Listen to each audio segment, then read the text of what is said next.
jirtan? Ayee amma gannuutaa. Akkam jirtan? Akkam jirtan? Fayyumaan.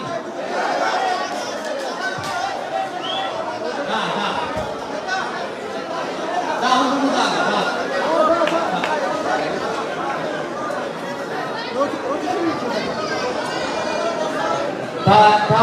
Taatiin mari'annaa. Biitii faanii si gadi hin jiru. Akka muudu aadaa guddaa rakkoo qabu ta'a. Akka isin kaane jiran ka'e kanaafuu dugataa.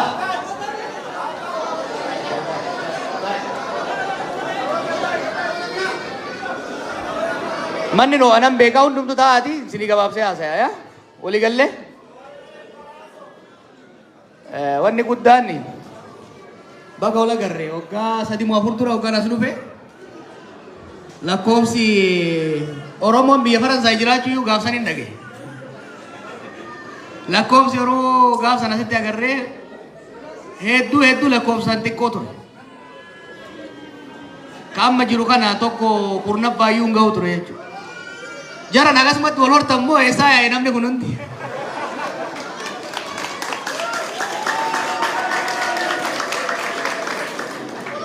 Ammallee walora, ammallee baay'adha. Baay'inni qofti gahaa miti. Har'a siyaasaatti kuman dubbadhu. Waa'ee hawaasaa irraa hin dubbachuu barbaada. Maaliif lakkoofsi keessan akkana bal'atee argachuun hedduu na gammachiisa yaaddoos natti uumu. Yeroo baay'ee Awurooppaa keessatti hawaasni guddaan kan jiru Jarman, Noorweey, biyya Ingiliziiti. Asitti immoo waggaa 2-3 dabre kana keessatti lakkoofsi namaa akkanatti baay'atee dhufuun carraan nu uumuu qaba. Carraan nu uumu biyya sana keessatti illee gadi dhaabbanne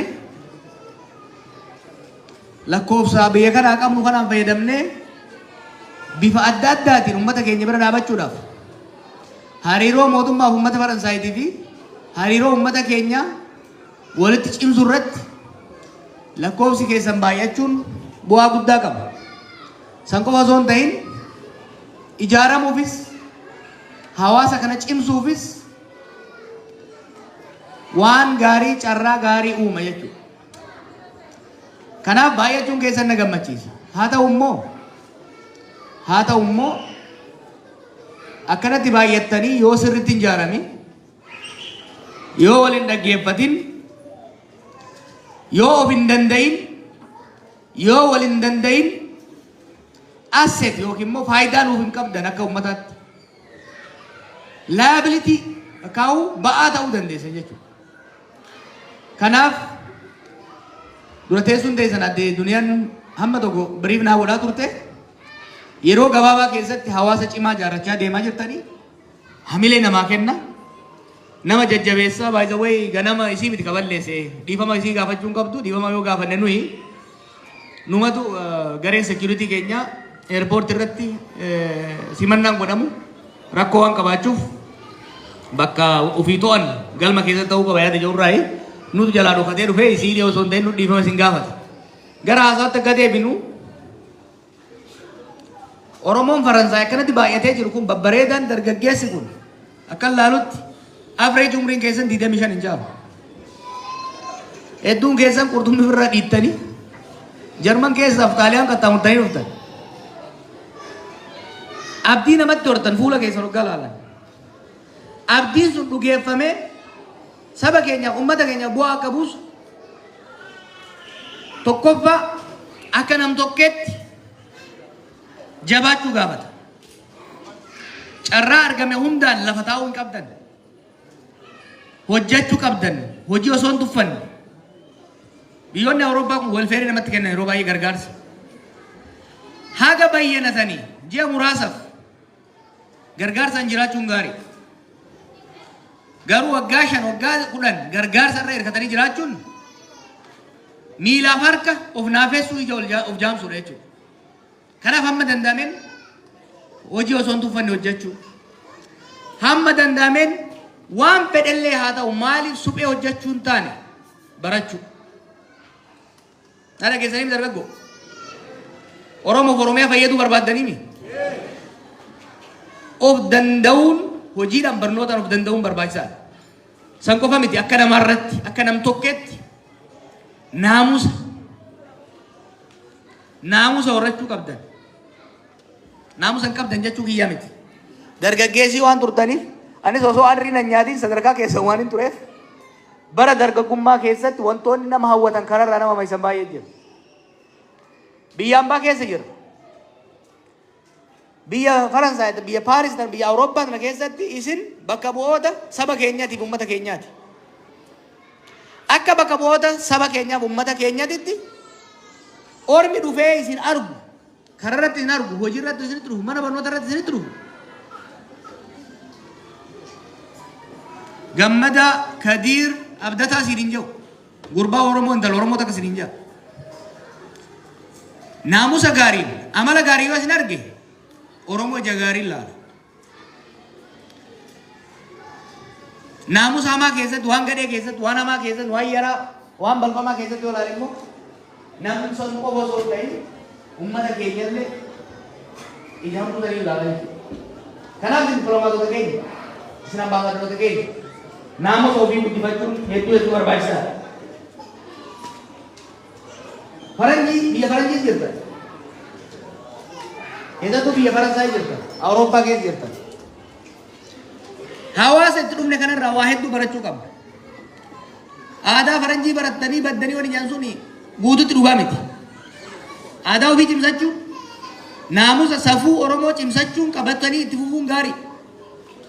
Waan gaggaarii immoo uummata itti dhufne kanarraa barachuun immoo na barbaachisa. Waan uummanni Faranjii kun, uummanni Awurooppaa kun itti gaarii hedduu jira. Wanni gaarii keessaa tokko naamusa. Mirga namatti darbuu dhabu, of eeguu, mirga namaas eeguu, ofillee eegsisu, hojiirratti cimanii hojjechuu kun naamusoota biyya kanaa agarru keessaa. Ka biraa aadaa wal danda'u tolerance. Yaada walii danda'u, ilaalcha walii danda'u, hubannaa walii danda'u. Tolerance barbaachisaa. Obboleeyyan keessanii, hiriyoota keessanii, uummata keessan Oromoo qofa osoo hin ta'in, uummatoota addunyaarra jiruu fi warra biyya kanaa keessa ta'an wajjin wal danda'uun aadaa isaanii kabajuun irraa barachuun ofii barsiisuuf yaaluun tolerance essential. Biyya dimokiraatawaa keessa jirta. Dhabiinsa dimokiraasiitu biyyaa isin baasa. Kanaaf wanti biyya keessanii, saba keessanii, uummata keessanii isin gabaatu gumaachisan keessaa tokko aadaa wal dandeettii. Biyyi teenya lola hamaa keessa isii galche tokko aadaa wal danda'uu dhabamuu isaati. Wanti isin keessanii, warra keessanii, biyya keessanii qabattanii galtan yuura qofa miti. Naamusa aadaa wal danda'uu qabatanii dhufu. Ka biraa aadaa baradha, aadaa uummata biraa. Aadaa warra Faransaay baradha. Aadaa sabaaf sablammoota jira. Warri amma Afrikaa kaabaa kun baay'ee baay'ee. Aadaa isaanii baradha. Barachuu qofa immoo waan tokko immoo abboo'ee godha. Geetoo hin hundina. Hiriyaan kee hundi Oromoo taana. Ka wajjin dhuytu, ka wajjin taphattu, ka wajjin barattu hundi Oromoo qofa taanan ati of miidhaa jirta naannoo kanatti. Oromoo kee fira kee jabeeffadhu. Orma immoo firoonfadhu. Na dhageessaami? Fira kee jabeeffadhu, aanaa kee, lammii kee jabeeffadhu. Kabaji guddisi gargaari. Orma irraa immoo of hin moggeessin. Isolationis ta'uun hin barbaachisu. Nuti wanni agarru akkuma kalee warra Jarmanii jechaa ture. Isin amma Oromoota Oromiyaati miti, Oromoota Faransaay, Oromoota Awurooppaati. Amalli keessan, aadaan keessan, adeemsi keessan Oromoo Faransaay ta'uu qabu, Oromoo Firaans ta'uu danda'uu qabu jechuudha. French Oromoo ta'uu danda'uu qabdan jechuudha. Kana gochuudhaaf afaan barachuu qabdan. Tokko ammoo hamiin an dhaga'e maali? Ijoollee as jirtuun gurra yoo muraan afaan hin beektu jedhan. Dhugamoo dhugaani. Tokko ka fuudhee gurra muree laalu. Afaan barachuu qabdan. Wanni afaan barachuu isin dhoorgu tokko sa'a 24 namuma keessanitti كوجيكال تنهاتو كسوشيال ميديا وجير توجين أفان مروموتي ولله لباي ولتن أفان بركة أفان بيا كنا يوم بران نمو بيا كنا كيسة أولغودا شو هندن ديسا نادا كيسو جول أفان بردا هذا بردا وجي بيا كنا بردا كنا ردي وجباتني ديمتن أكنم توكوت مالي في هواسني توك هواس نورمو فرنساي نموت رومبا كنا راجار سبني كينيا سومني كينيا نموت رومبا راجار نموني رومبا نامو سمتا ساني هو كباتا غاي هو كباتا برنوتا وجي يو دندر آدا اور ما سرت مدای بدني افان اور بيا كيس يرني بردني اك غاري كيو كول كنا ممتاته سبا كينيا مو بودا بايا افان برتا وني جو تو كبا وجي كيسني برنوتا كيسني غاري سكسسفول تاو اتي ملكاو غاري سانكو فاميتي وان بيا كينيا كيسه تاو لميله بيا كنا موتما بيا كنا دابله بيا كنا افان اور مون نهته ودين دين تاو افان مسالي اتي مودف nu gargaaruudhaaf ifis gargaaruudhaaf hojiin guddaan ifirratti hojjechuu hawaasni tokko akkuma reefu isiniin jee namoota matayyaa dhuunfaarraa jaaran namoonni dhuunfaa faransaay keessa jiran kun barnootaan cimaa yoo kadeeman taate hojiidhaan cimaa yoo kadeeman taate naamusaan cimaa yoo kadeeman taate hawaasni oromoo faransaay jiru baay'ee cimaa deema jarmanitti tiraansfoormeeshinii guddaan argee abduu irra gaaba'uu danda'a Kola wafi kulafur Osaka maten nufe biya Jerman. Yero sang wani ture, gama namu tadi, gama barno tadi, gama hojiti, bayi ya ketipu watu. Darga kes kayaknya bayi har kurang untuk ture kau hojito. Kam barno tak kamu sanikan, karena van dan doar kalau mau untuk. Har agaru kales okan naker, irregresi sa, acapses tau ticapses tau van Jermani has. Irregresi sa. Hojii qabatee hojjetaa jira. Ba'aa biyya Jarmanii ta'ee hin jiru jechuudha. Kana arguudhaan mootummaan biyya sanii immoo hedduu isaaniitiif waraqaa hayyama kennaafii jira jechuudha. Kanaaf isinis wanni ani siyaasaan bakka gahuu ka dandeessu hawaasni yoo ijaarame kanarraa inni guddaan hojii hawaasa ijaaruu keessaa tokko inni guddaan kana. Isin qofaa miti. Erga sochii kana eegalleerraa kaasee gareelee akkana koominitii akkana kana 67 qabna addunyaarraa 67 akka afrikaattu hawaasni akka hawaasa oromoo diaasporaa ijaarame tokko hin jiru kana beeka ufitti uffatina sabni keenya baay'ee ijaarameera biyya alaa kana keessatti waggoota kurnan dabre kana keessatti baay'ee ijaaramee jira yoo akkasitti ijaaramtaniidha kan cimaa deemu akka dhuunfattis jabaattanii akka hawaasaatti yoo hogganoota hoggaa of keessaa filattan kabaja dhaggeeffadha wahii fuuldura keessan waumaa fi bara dhaggeeffatuun tumsuun bira dhaabachuun jajjabeessuun maaliif hawaasa hoogganuu jechuun harree bilaash ta'u harree bilaash beeytanii harree kan dara deemtu kan baan fe'atu ka galata hin qabne fe'atee fe'aa hoggaa irraa buuse booda sardoo jalan kenne jechuudha hoogganoonni keessan kun mindaan qaban waan fayyadaman waan qaban hojii isaanii maatii isaanii yeroo hojjetan kanatti hamilee isaanii cimsuun bira dhaabachuun hojii tokko irraa buutanii hojjechuun baay'ee barbaachisaadha. Maaliif yoo isaan hamilee argatan hojii hojjetan hin milkeessan. Yoo isaan kan milkeessan taate isinillee wajjin milkaa'aa deemtan. Kanaaf hawaasa ijaaruun hawaasa cimsuu irratti akka mataatti of ijaara of jabeessa kappaasitii keessan guddisa akka hawaasaatti immoo hawaasa keessan cimsa. Hawaasa hoggaa jennu waldaa hawaasaa qofa miti. Afooshaa jaarradha akka qe'ee irraa dhuftaniitiin akka walitti dhuftaniitiin ukkubii jaarradha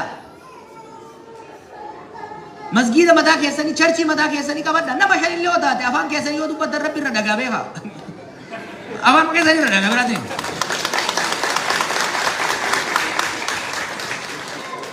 kanaaf nami keenya bifa adda addaatiin garee gareen waggaa akka gaariitti ijaarame yoo ijaaramu immoo dagalee walii ta'uudhaaf malee walirratti ijaaramuuf akka hin taane walii tumsuun gaafa wal dhufte wal bira dhaabbachuun hedduu barbaachisaadha. Dhaamsi cimaan ani isinitti himuu barbaade akka hawaasa reefu lafaa dhufuutitti akka hawaasa irra jireessi isaa dargaggeessa reefu biyya kana dhufeetitti milkaa'inni baay'inni keessan kun mirqaanni fuula keessan irraa mul'atu kun inarjiin isin irraa dhufu kun baay'ee na bohaarsa baay'ee na cimsa. haaraa taatanii biyya kana keessa sirriitti ijaaramtanii madaguu dhabuun keessan immoo na yaaddeessa. Waggaa dhufu immoo waggaan dhufu kana jalan jabaattanii osoo gurri keessan hin muramne afaan Faransaay haasoftanii akkana eedan abdiin qaba jabaadhaa.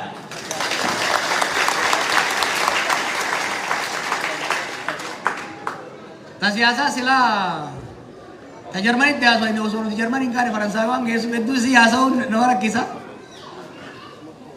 Wanni marsaa kana amma deemaafii jiru xiqqoo marraasanii tuqa.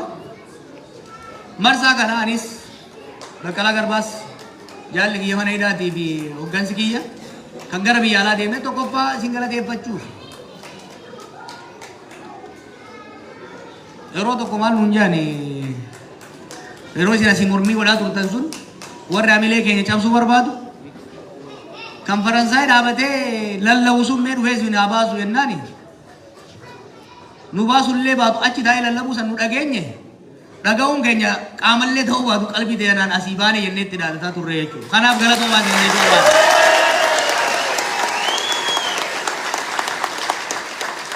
Kalammataa haala rakkisaa walxaxaa suukanneessaa uummanni keenya biyyi keenya keessa jiru ka torbaanota darbe kana keessa walii ibsaa turre. Sanirratti marii goonee kallattii gara fuulduraa wal qabsiisuudhaaf. Akkuma argirtan akka paartiittis akka hoggansaattis kaleessas biyya kana karaan itti mootummaan ammaan gorra jiru kun ittiin deemaa jiru biyya kana balaatti buusa, wal waraansa hamaatti geessa, diigumsa hamaatti geessa. Karaan kuni booda karaa kana koottaa akka waliin isaan jedhanitti itti waywaannetti hidhamne waan biraatiin hidhamne beekamu. Waan biraatiin miti. Rabbii jaa biyya tana lolatti hin geessina. Ummata kana waliin ficcisiisina. Jijjiirama dhiiga qeerroof qarreen dhufe kana gufachiiftanii dhumaatii daran akka nutti hin finne jennee waywaanneessanii fidamu. Waggaa baanuu nu jennoo keenya hin jijjiiru. Wal waraananii wal bitanii gaafa wanni nu jenne dhugaa ta'uu argan nu gallakkisan. Erga baannes mari'annee ejjennoon nuti fudhanne biyya kanaaf ummata kanaaf saba keenyaafis haa taatu sabaaf sablammoota waliin jirruuf falli jiru karaan jiru lola dhaabanii nagaatti deebi'uu barbaachisaa jenna. Haasaa kanatti ka'ee gaafiin adda addaa ka'aa jira. Tokko lamarratti yaada isin ibsuun barbaada. Nagaan haa bu'u hoggaa jennu nuti humnoonni qawwee qabatanii qabsootti seenan dhugaa hin qaban jechuu keenya miti. San qofa osoo hin ta'in lolli haa hundi hamaadhaa jenneeti miti. Haalonni lolaaf nama dirqisiisan jira just war wanni jennu. Keessattuu yeroo dhiibbaaf roorroon akka malee hammaatte karaa lolaatiin malee karaan bilaan jirretu lolli haalli itti seemamu ni jira. Dhimmoonni tokko tokko keessattuu dhimmoonni birmadummaadhaan wal qabatan dhimmoonni aayidiyooloojiidhaan wal qabatan yeroon itti furamne jiraachuu danda'a. Lolli biyya keenya keessa godhamu garuu lola waliiti. Lola obboleeyyan jidduutti godhamudha. Oromiyaa keessatti illee godhamu lola Oromoota jidduutti godhamaa jirudha. Kana liqimsitanii fudhachuu danda'uu qabdan. Tokko bitaa goree tokko mirga goree kan wal fixaa jiru joolluma isin wajjin barattan joolluma isin wajjin guddatan.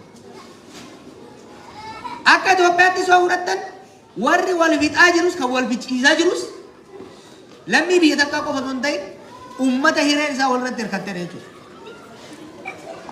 Wal waraansa waloo civil war keessatti injifannoon argamuu hin danda'u. Keessattuu zabana kana keessatti yeroo humnoonni lola irratti gaaza naquudhaan beekaman heddummatanii dhufan kana keessatti wal waraansi waloo wal mo'achuu hin danda'amu. Akka ilaalcha kiyyaatti lolli yeroo ammaa goda Itoophiyaa adda addatti godhamaa jiru lola silaa godhamuu hin malle. It was avoidable war. Lola laaftutti mariidhaan aangoo qabeenya walii qoodudha wal dhiirurra والقبيتودان سلا فرمودان داو غير ولا ترينا كناف لولا كان ابو برباجا جنيه دمن لولا كان ابو باناني Oromoo fi sabaaf sablammoota biyya saniitiifis hammaataa deema. Akkuma kaleessa jechaa ture haalli Oromoon har'a keessa jiru baroota cunqursaa amma duraallee akka ammaa kanatti dhumaa hin jiru buqqa'ee hin beeku. Hidhamee hin beeku, miidhamaa hin beeku.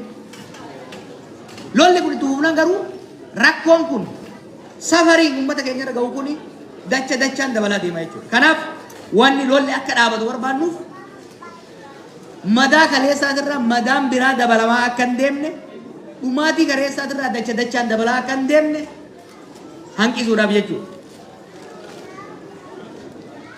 Kabira wanni waachaa jirruuf lolli kun itti fufnaan yeroo ammaatitti mootummaa wajjin garagartuu 5-6 lolaa jira. Lolli kun itti fufnaan mootummaa keessallee gartuu adda addaatu biqilaa mootummaa keessa wal waraanuu eegala. Kan mootummaa waraanullee dachaan babal'ataa deema. San qofa miti. Humnoonni biyya alaa yeroo ammaa biyya san keessa seenanii gartuulee wal lolan gargaaraa jiran kan durii caalaa baay'ee. Lolli kun itti fufnaan garuu dachaan guddataa deema. Kanaaf lola kana dhaabsisuun wal waraansa hamaa funyoon isaa hin beekamne ofirraa hanqisuuf nu gargaara jennee amanna. Waan biraa lolli haa dhaabatu hoggaa jennu akka paartiittis akka hoggansattis lolli kun kaayyoo qabsaa'onni Oromoo kumaatamaan itti dhuman hawwii uummanni Oromoo bilisummaaf qabu, misoomaaf qabu, rakkoo keessaa bahuuf qabu hin gufachiisa. Daaraa godha jennee waan sodaannuuf uummanni keenya maaliif qabsaa? Sirna gabrummaa keessaa bahee hiyyummaa sirni gabrummaa keessaa bahee san keessaa cabsee of danda'ee jiraachuudhaaf mootummaa isa dhiitu osoo hin ta'in mootummaa ofii fulateen buluudhaaf eenyummaan isaa dhiitamuu osoo hin taane eenyummaan isaa akka kabajamtuuf kanaaf qabsaa'e. Kanaaf miti ijoollee obboleeyyan keenya kanaaf wareegamanii miti. Lolli kun itti fufnaan garuu ofiin sobinaa Oromoo warri as jirtanis warri bakka biraallee ilaaltu. Lolli kun itti fufnaan nagaan deebi'uu baannan humnoonni adda addaa lolli baay'een naannoo san godhamu gogaama qeerransaatiin godhaman ni beektan. Lolli kun itti fufnaan hawwiin sabni keenya qabu nagaan jiraachuudhaaf misoomee jiraachuudhaaf aadaa fi afaan isaa guddifachuudhaaf mootummaa isaa ta'u filachuudhaaf carraan inni qabu guyyaarraa gara guyyaatti dukkanaa deema. San qofaa mi beeku. Wanni qabsoofnee fi qabsoo biyya ijaaru keessa nation building struggle. Lolli kun itti fufnaan tokkummaan Oromoo laaffataa deema. Tana gurra kaaddaa. Tokkummaan Oromoo laaffata gartuulee wal waraanan baay'ata. Akeenii fi xurreen kaleessa abboonni keenya irra deeman irraanfatama. Xiiqiif haaloon hoggansa jidduu jiru babal'achaa. Jallina gowwummaa hoggansa keenyaatii fi summii humnoonni alaa facaasanii tokkummaan keenya daran laaffachaa tokkummaan Oromootii fi Oromiyaa sirni federaalawaa fi dimokiraatawaa walqixxummaa uummanni keenya hawwaa ture sun laaffataa deema jennee waan sodaannuufi kan kanarratti wayi waannuuf.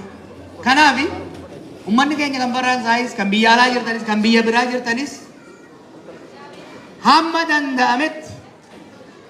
danda'ametti rakkoo uummanni keenya keessa jiru uummanni keenya Wallaggatti, Gujiitti, Shawaa godina 3-4 keessatti godinoota garaagaraa keessatti rakkoon uummanni keenya keessa jiru kun daran babal'ataa akka hin deemne ittisuudhaaf qaamonni wal waraanan mootummaarraa eegalee lola dhaabanii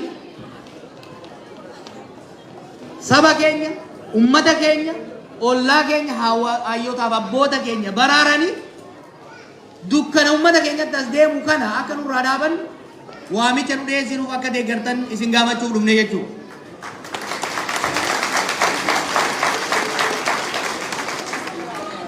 Amma eegan jee booda tanin duraa sanatti ni deebi'a. hamma dandeenyetti biyya nagaatti deebisuudha. Hamma dandeenyetti duuti ummata keenyarraa akka dhaabattu. Hamma dandeenyetti wal waraansi